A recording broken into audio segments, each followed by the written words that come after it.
The Las Vegas Raiders find themselves in one of the more interesting situations entering this offseason. They, at a point last year, it looked like it was going to be a disaster. They ended up finishing the season really strong and, performed admirably, and I think that they, showed that they do have talent on this roster. The obvious issue with doing something like that is you're almost caught in a bit of purgatory or a bit of, no man's land where you're not good enough to get into the playoffs and, go on a run, but you're also not quite bad enough to get a great draft pick to try and get a quarterback. So what do they do from here? What is the way to improve the roster? Do they try and improve the roster? Do they instead go the other way and go through a rebuild situation? Well, let's get into it.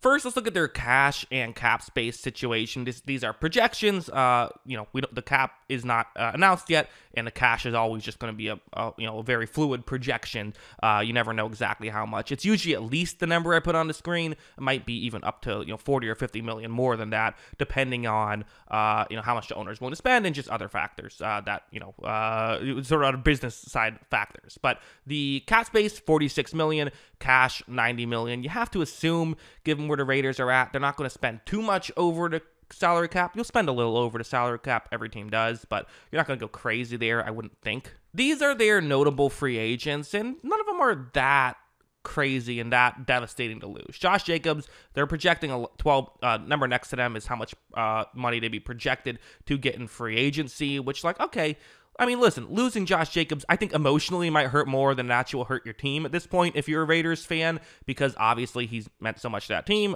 He was one of the rare first-round running backs that worked out, and, for me, as someone who's not a first-round running backs guy, I did defend that pick when it happened, if you go back. So every now and then I will, and the Josh Jacobs one did work out for them, although the rest of they weren't able to build a team around him to make it fully work, but nonetheless. Again, Andre James, Jermaine Illuminor, those are guys you don't want to lose, and you can re-sign them if you want, but you're not, you haven't tanked the team if you're losing anyone on this list, in my opinion. But then, okay, where do the Raiders go from here? What is their plan? Because again, last year we kind of thought their offense would be great and their defense would be a disaster. I thought the defense on paper was going to be one of the worst in football. It actually played all right. There's still pieces I think you could look at to try and improve, but the defense is pretty good. And the offense maybe has some pieces to it. They need a quarterback, though. And I do wonder if they maybe take a page out of the Tampa Bay book where, listen, Aiden O'Connell showed some flashes as a rookie, for sure. Definitely looked like a mid-round rookie, let's just be honest, but that did show some flashes. However, I think about Tampa Bay, who was in a similar situation to what the Raiders were in. They had Kyle Trask, who they liked enough to draft him in the second round at the very least, but they said, you know what, let's not go in with a, this is what we have to do mindset. When the Tampa Bay Buccaneers signed Baker Mayfield, it was an open neither one was the quarterback number one. If you remember, Baker Mayfield had to win the job in the preseason, which he did and went on to, worked out for them. So that's what I would do if I'm the Raiders. But the question is there a Baker Mayfield out there for them? Well, these are the key quarterback free agents. One of them is literally Baker Mayfield, but I'm going to assume Cousins and Mayfield stay with their teams. That's what I'm expecting to happen. Who knows? Maybe Cousins will hit the market. And again, number next to them, how many projected millions they're expected to get in free agency. I think that Cousins number is low. I think he's getting more than 35 million. I do. Baker's number might be a little low too, to be honest, because quarterbacks get money. It is what it is. So do you want to go out and pay Kirk Cousins $40 million? Well, you just avoided the Derek Carr contract, which kind of feels like if you're going out and signing Baker Mayfield or Kirk Cousins contract, you might as well have just kept Derek Carr at that point, right? I don't know why you do that. So I'm not sure if that's the move. And again, I just don't know if to me, the issue with the Raiders is they're kind of stuck in this quarterback purgatory situation. So, again, if the price is right for either of those top guys, it's worth it. But what if the price is wrong? What if those aren't the guys you want to go after? Well, there's still some other, I think, interesting free agent quarterbacks here, like Ryan Tannehill.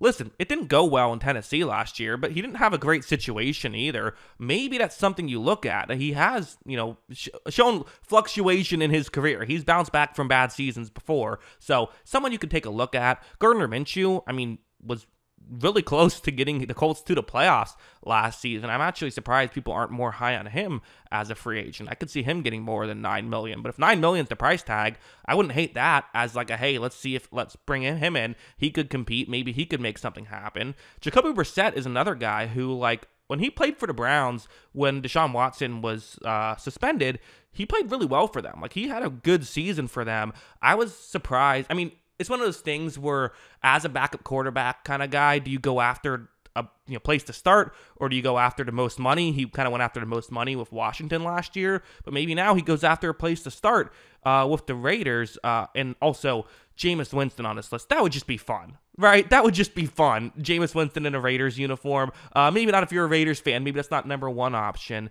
You also have Tyrod Taylor, who is an interesting figure here as, again, what is he going to do? What, is he going to be able to push the ball on the field? It's not really his game, but I think that he does some nice things and can be an effective, top 32-ish quarterback. So there are actually a pretty good amount of quarterbacks on the, open market. And with the exception of Cousins and Mayfield on this list, any of these other guys doesn't guarantee that you're signing them over Aiden O'Connell. If you like Aiden O'Connell enough, you can still keep him, but just maybe also go out and get Jameis Winston and say, like, you guys are both going to have an opportunity to, compete for the starting job. And I think if you do that, well, then, if there's a clear front runner, you just go with that. But you don't have to move off of Aiden O'Connell there if you don't want to.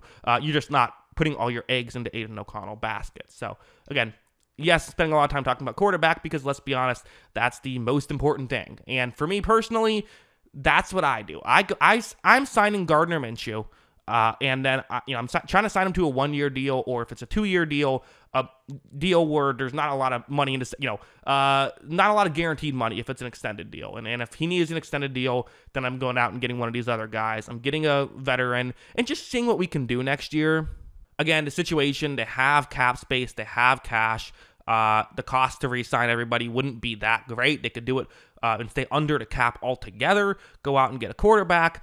They have talent around this roster, and I do think that if you can get a quarterback, it puts you in a situation where you might be able to replicate what Tampa Bay did, which is probably what that's I think to me it's those two options. It's go out and get a quarterback like that on kind of a 1-year prove-it deal, similar to Mayfield, or you go the other way. You put all your faith in Aiden O'Connell and basically say, if he stinks this year, then we stink. We can get a good draft pick. The issue with that, though, is I just don't know if they're bad enough to get like a top 5 draft pick, if even with bad quarterback play. I could be wrong. We'll see. But that's kind of how I view it, right? Because they just had it last year, and they weren't not picking in the top 5. They do have some draft capital as well, so we'll see how it goes. But I like the idea of adding a veteran quarterback, but still keeping O'Connell. That's kind of how I view all of this. What do you think? Let me know in the comments below.